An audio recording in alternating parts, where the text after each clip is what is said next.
से अब तक कोई भी सेंटर में ऐसी सरकार नहीं बनी जो शेड्यूल कास्ट और शेड्यूल ट्राइब के समर्थन के बगैर बनी हो। 131% लोगों के समर्थन से जो डाटा हमारे पास अवेलेबल है, आप वेरीफाई कर लेना, कोई भी सरकार नहीं बनी। अभी जो नरेंद्र मोदी की सरकार है, उनकी भारतीय जनता पार्टी के 303 मेंबर पार्लियामेंट है, उसमें 77 सीटें शेड्यूल कास्ट शेड्यूल ट्राइब की, 77। अगर 303 में से 77 सीटें माइनस कर दो तो सरकार अल्पमत में आती है।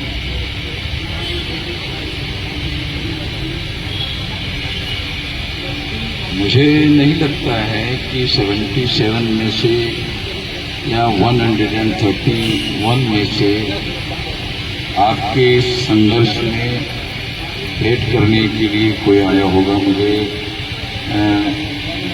रितु सिंह जी का कहना है कि कोई नहीं आया। तो जो मैं कह रहा हूं वो और ज्यादा उसकी तायद करता है, समर्थन करता है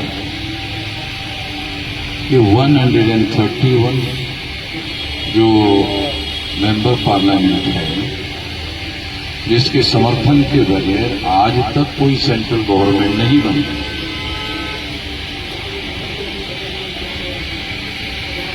तो वो रिप्रेजेंटेटिव यदि हमारे होते, वो हमारे नहीं है। बाबा साहब अम्बेडकर का ये कहना है और इसीलिए ये लड़ाई वो राउंड टेबल कॉन्फ्रेंस में लेकर गए थे और तमाम अंग्रेज लोगों के सामने अपनी केस को उन्होंने पुट किया था और राउंड टेबल कॉन्फ्रेंस के वहां के लोगों ने, वहां के प्रधानमंत्री ने, सरकार ने जो कम्युनल अवार्ड डिक्लेयर हुआ 17 अगस्त 1932 को, उसमें बाबा साहब अम्बेडकर की बात को स्वीकार किया गया कि यदि शेड्यूल कास्ट और शेड्यूल ट्राइब के लोगों को सेपरेट एलोकेट नहीं दिया जाता तो इनको रिप्रेजेंटेशन नहीं मिलेगा। इस मौलिक सिद्धांत को स्वीकार किया गया कि डेमोक्रेसी रिप्रेजेंटेशन के बगैर हो नहीं सकती। दुनिया में कहीं पर भी कोई डेमोक्रेसी रिप्रेजेंटेशन के बगैर नहीं हो सकती।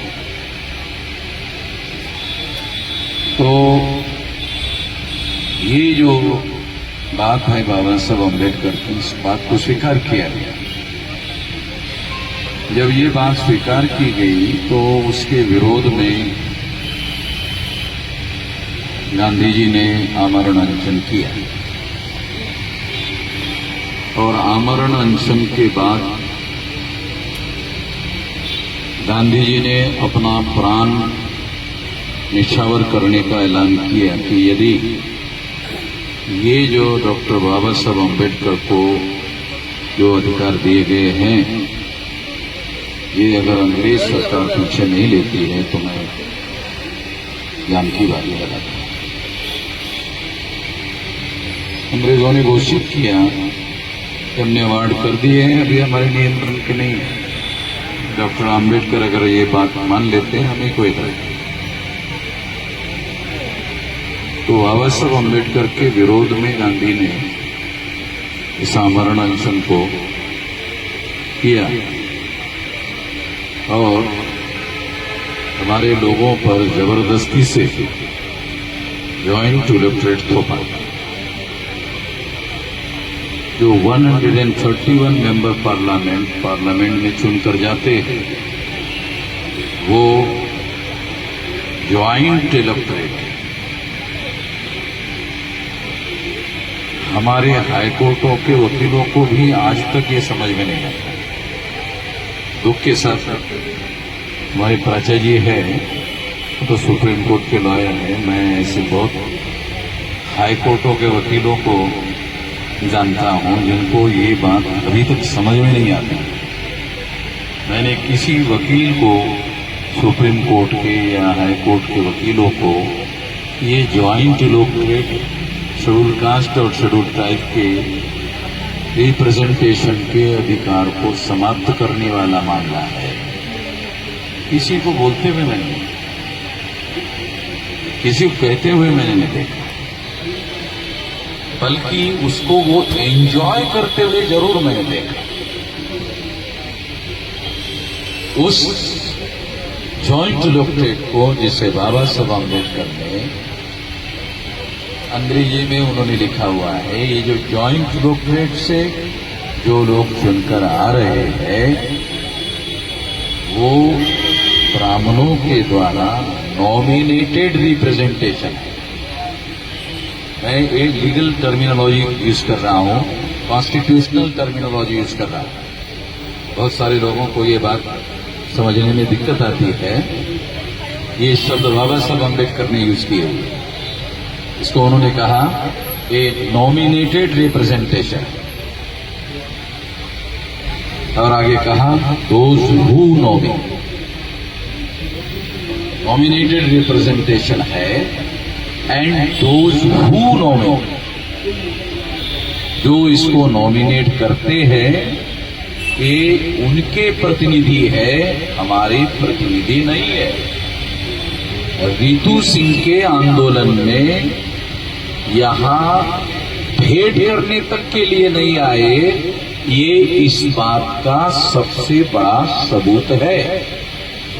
मैं थोड़ा पुराने सबूत देने के बजाय जिंदा सबूत अभी आप लोगों के सामने देना चाहता था, ताकि आप लोगों को बात समझ में आ जाए। इस विषय पर मेरे अलावा कोई बोलता ही नहीं भारत में,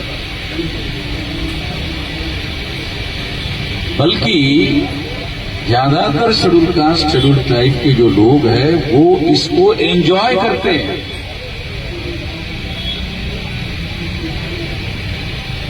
मतलब उसके लिए कांग्रेस से टिकट मांगते हैं, बीजेपी से टिकट मांगते हैं, फिर उस टिकट पर चुनाव जीतते हैं, फिर जीत करके पार्लियामेंट में जाते हैं और 5 साल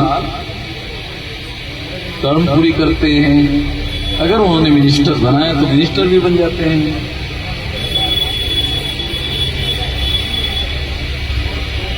वो एंजॉय करते हैं।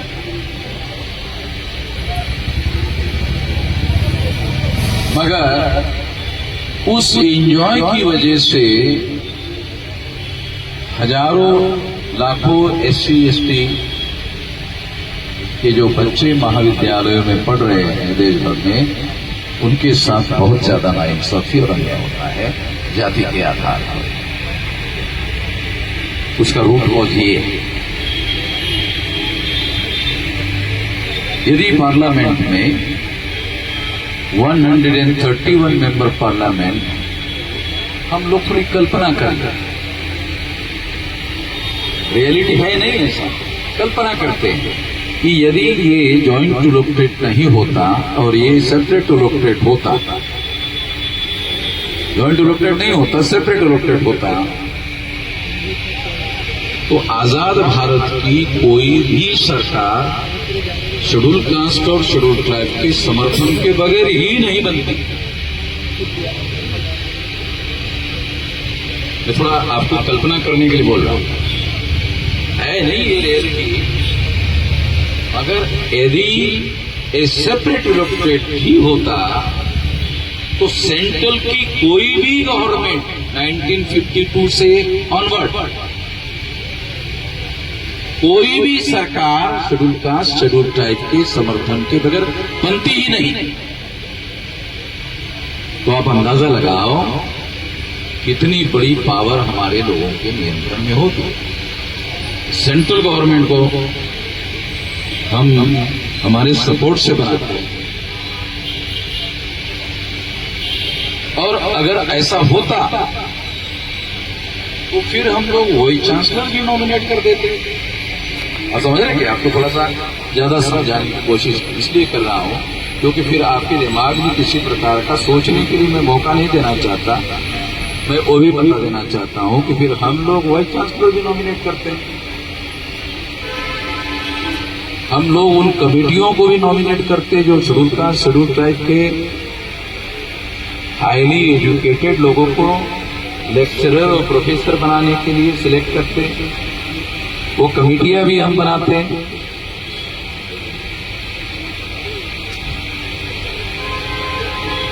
तो ऐसा इसलिए नहीं हुआ क्योंकि सेपरेट इलेक्टोरेट को जॉइंट इलेक्टोरेट में गांधी जी के द्वारा कन्वर्ट किया गया और जबरदस्ती से किया गया।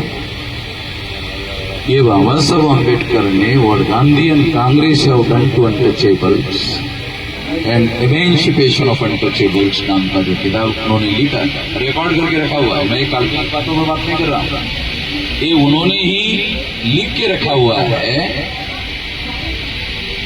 कि ये जो आजाद भारत में हमारे लोगों के साथ जो इनजस्टिस हो रहा है, अन्याय हो रहा है, उसका रूट कॉज वहां है।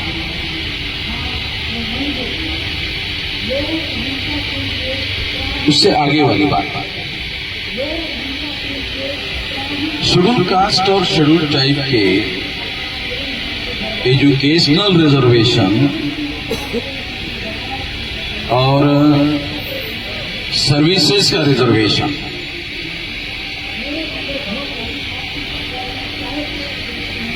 और तीसरा है political reservation. Educational reservation, professional institutions, medical science है, इंजीनियरिंग है, ज्यादा महत्वपूर्ण विभाग है, और सर्विसेज का रिजर्वेशन, तीसरा है पॉलिटिकल रिजर्वेशन। तो ये जो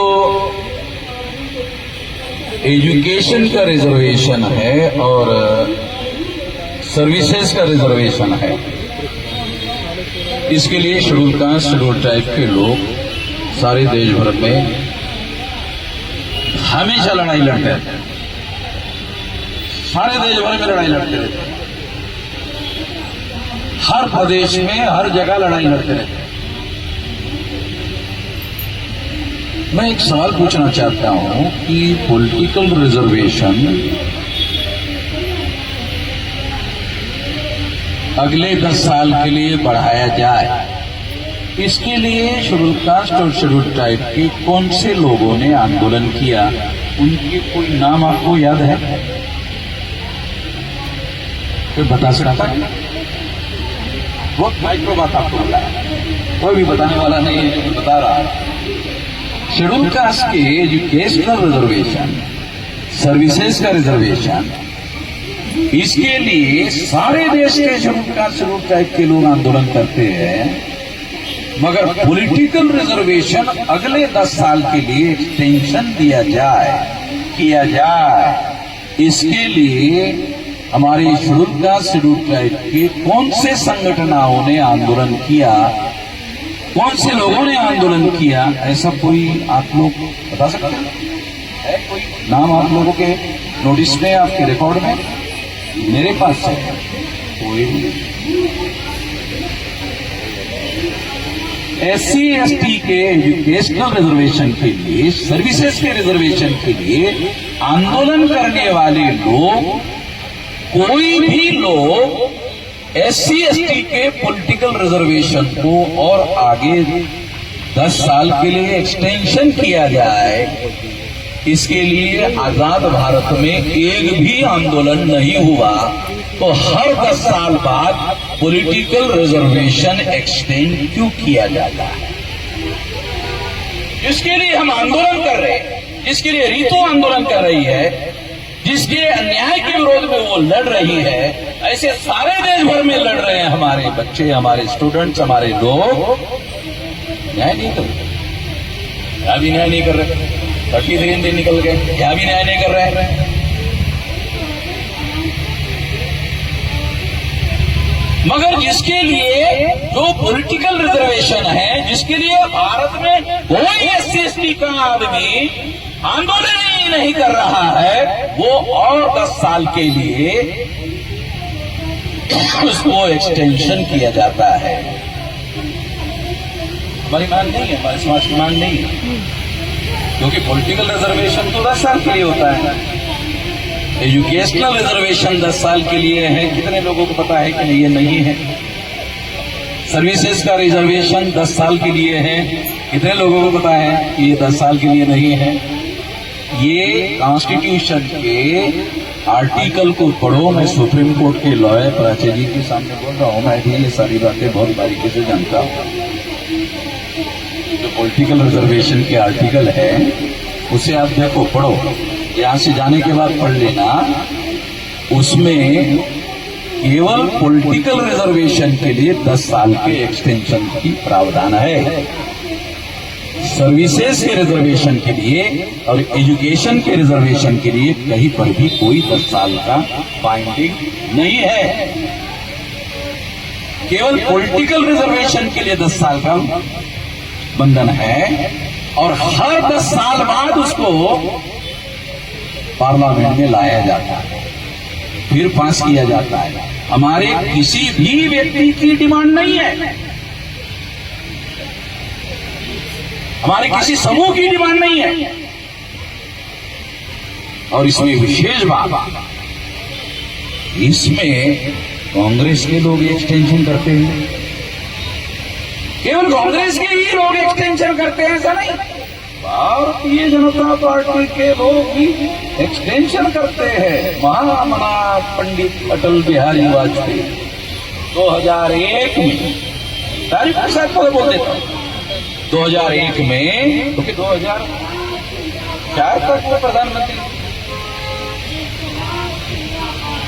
2000, तो पंडित अटल बिहारी वाजपेयी ने पार्लियामेंट में ये बिल पास किया पॉलिटिकल रिजर्वेशन का।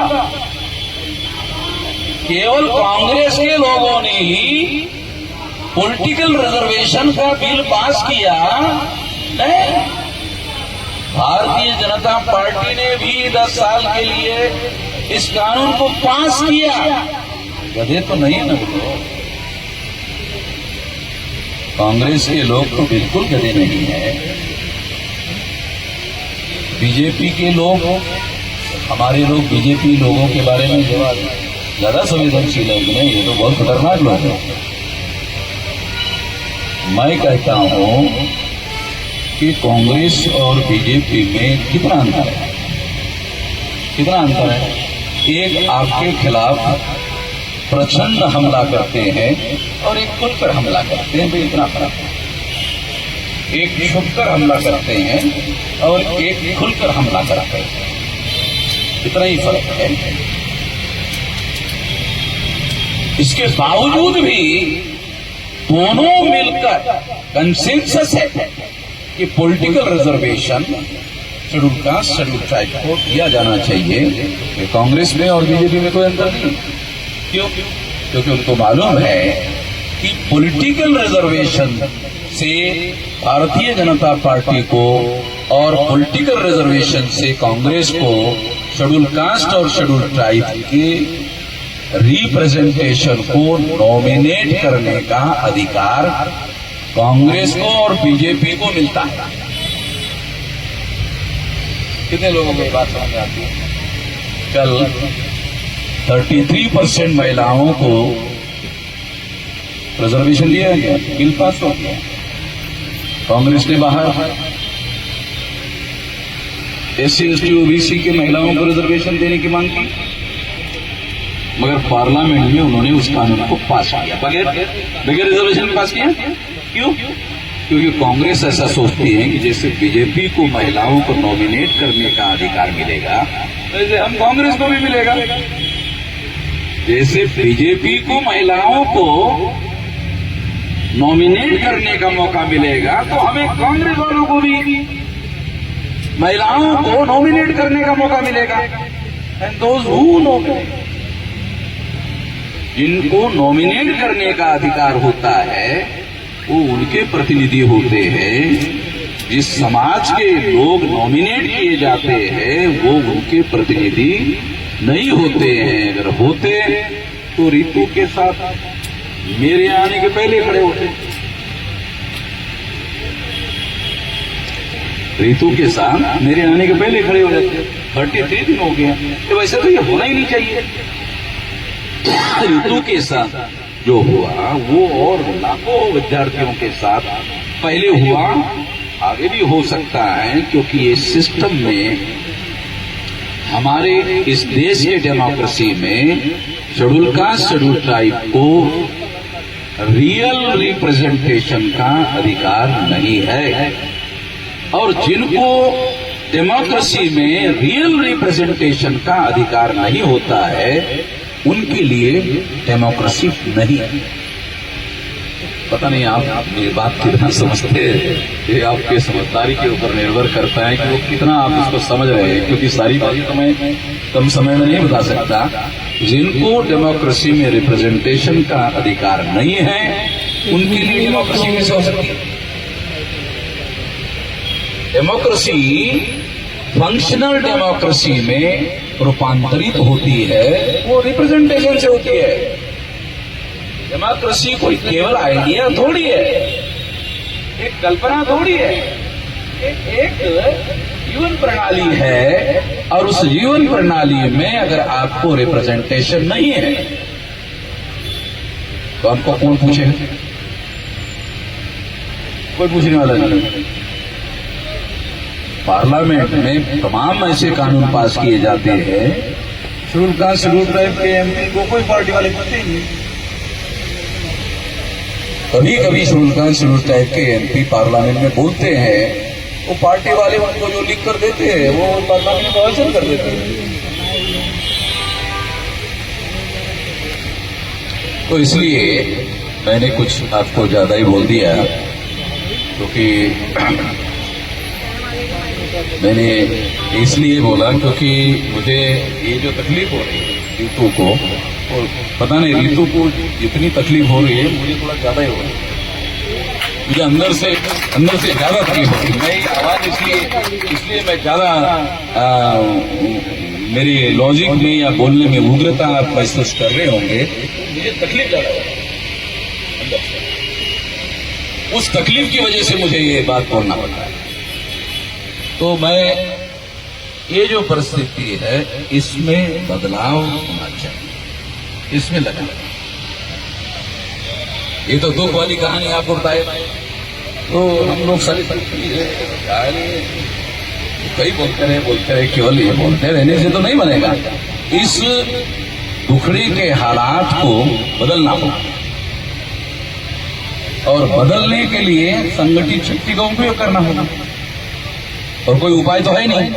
संविधान के आर्टिकल 19 के तहत संगठन बनाने का, प्रचार करने का, प्रसार करने का, अपनी विचारधारा का प्रचार प्रसार करने का जो मौलिक अधिकार है, आर्टिकल 19 केवल अधिकार नहीं है, ये मौलिक अधिकार है।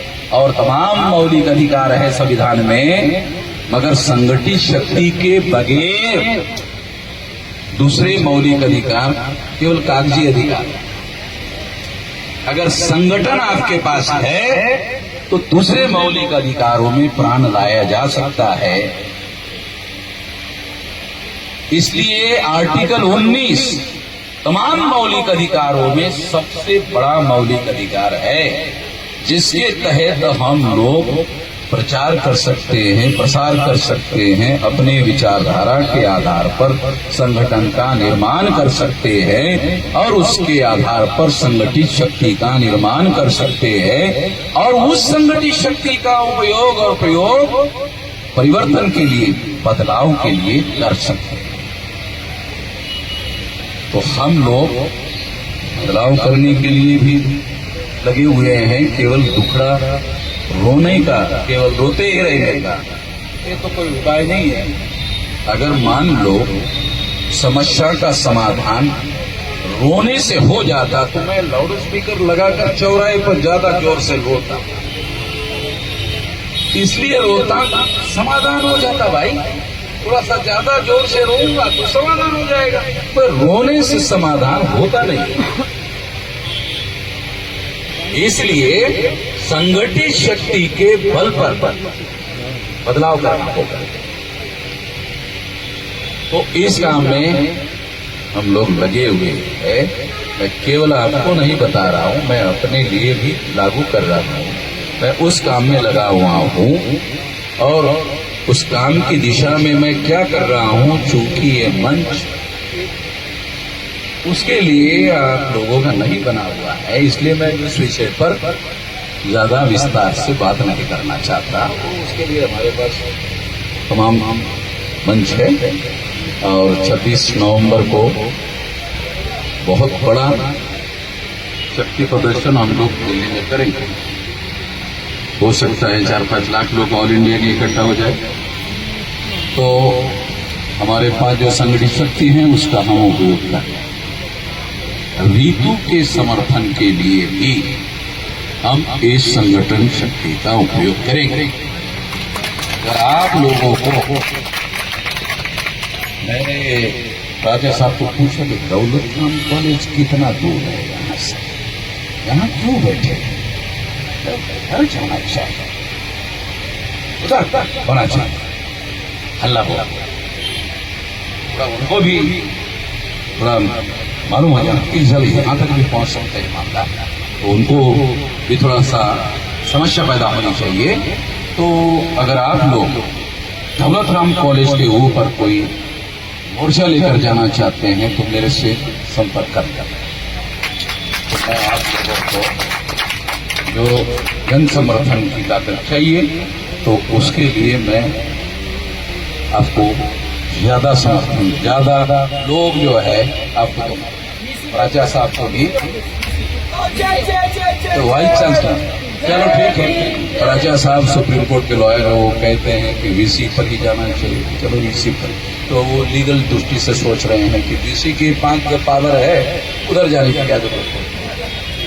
मैं कानूनी रूप से नहीं सोच रहा हूँ, मैं थोड़ा दूसरे संगठित रूप से सोच रहा हूँ। मैं जो राजा साहब सोच रहे हैं वो कानूनी रूप से सोच रहे हैं कि वीसी की बात जाने, वो उनको बराबर है। मगर मैं थोड़ा संगठन का आदमी, वकील नहीं हूँ, तो मैं सोचता थोड़ा उधर जाना चाहिए। उनको थोड़ा सा लोग इधर भी आ सकते, इधर अंदर भी घुस सकते हैं, ऐसा उनको लगना चाहिए, थोड़ा सा ज्यादा थोड़ा लगना चाहिए। तो ऐसा कोई कार्यक्रम अगर बनाना चाहो भविष्य में, तो मैं तो मतलब गवर्नमेंट के कोई इंटेलिजेंस वाले लोग होंगे ना, तो मैं उनको तो रिकॉर्ड करूँ। तो मैं कह रहा हूँ, मैं छुपकर कोई बात नहीं कहता हूँ। मैं आईबी वाईबी लोग जो है उनसे छुपकर बात नहीं कर रहा। मैं कह रहा हूँ कि इसको आप रिकॉर्ड कर लो, या रिकॉर्ड नहीं कर रहे हो तो मेरा रिकॉर्ड हो रहा है, तो मैं ही दे देता हूँ उनको, क्योंकि मुझे ये संविधान के अनुसार अधिकार मिला हुआ है। कानून के दायरे में रहकर मेरे पास अधिकार है, उतना ही अधिकार का मैं उपयोग और प्रयोग करके रीतु को मैं समर्थन देना चाहता हूं। और रीतु के साथ जब तक न्याय नहीं होगा तब तक मैं उसके साथ।